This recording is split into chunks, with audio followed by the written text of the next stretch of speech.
Hi, I'm Tim. Welcome to Watchbox, and thanks for logging on. If you love this watch, email me, tmosso@thewatchbox.com. It's in the description below. It is your purchase and pricing email question line for buying this or any watch you see on any Watchbox platform. Please reach out to me directly. Email tmosso@thewatchbox.com for pricing.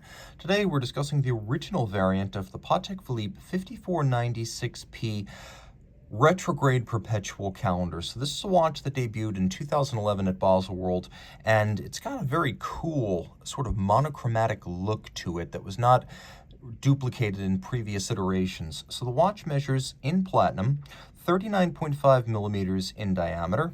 It is 11.2 millimeters thick, from lug tip to lug tip, 47.9 millimeters with a 21 millimeter spacing between the lugs. On the wrist, it's broad and it's flat. It's short enough across the wrist that I could probably wear this watch on a wrist as small as 14 centimeters circumference. Again, my wrist is 16.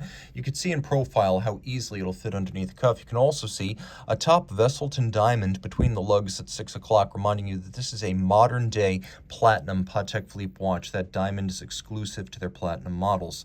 Taking a quick look down the barrel one more time and then over the top. The strap is high grade. You can see large rectangular scale alligator leather, black semi-gloss.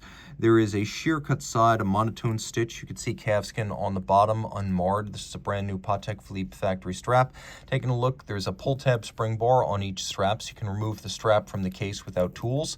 And we have a matching single fold platinum deployant clasp for the watch. You can see it has a little Calatrava cross on the buckle, and it gives you protection against accidentally dropping your watch while donning or removing it at bedside. It snaps shut with a firm click. The case is simple but strong. The lugs come to a tapered point. You can see they're blended into the case flank. They're relatively narrow when viewed end on. The case flank is sheer, the bezel edge is vertical, and then the primary facet of the bezel is conical. We have a Patek Philippe crown with the Calatrava cross on it, numerous pusher correctors used for adjusting the calendar indications. As far as I know, this type of aperture perpetual calendar was first used on a Patek wristwatch in the 1930s. I want to say on the 541 compound complication. But in the modern era, it has been well known since the 5050 of the early 1990s. So we've got a retrograde perpetual calendar with a date that is a retrograde. It snaps back at the start of the new month. We have a day, we have a leap year phase indicator, and a month. We have individually faceted and polished dart style hour indices, and then faceted and polished Dauphine style hands at center. All of the apertures for the calendar feature a sloped faceting so that they don't have a sheer, clumsy cut through the dial. There's a progressive change from the dial to the plane of the disc.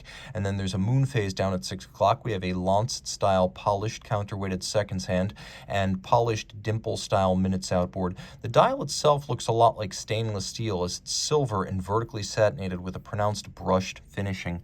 Center rotor perpetual calendars at Patek Philippe are not terribly common, but we do see them from time to time, and that's exactly what we have right here.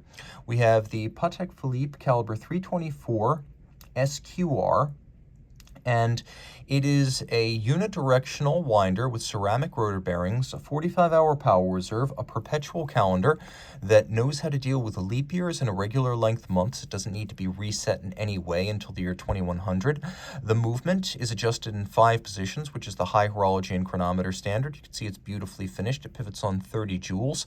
It has a signature Patek Philippe Gyromax style free-sprung balance with an anti-magnetic Spiromax silicone hairspring. It beats away at 4 hertz or 8 beats per second. All of this is 30 meters water resistant with a snap case back. The only feature the movement really doesn't have is hacking seconds, which traditionally Patek Philippe watches have not had. You can see this one features the Patek Philippe seal, as they all do, since the seal has been used since the summer of 2009, and every 5496 has been built since 2011.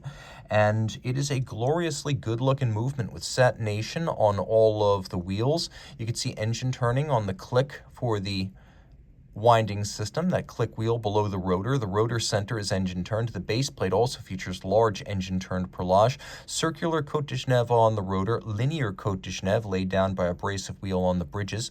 We have beautifully polished bevels on the edges of the bridges, black polished screws with chamfered slots and circumference.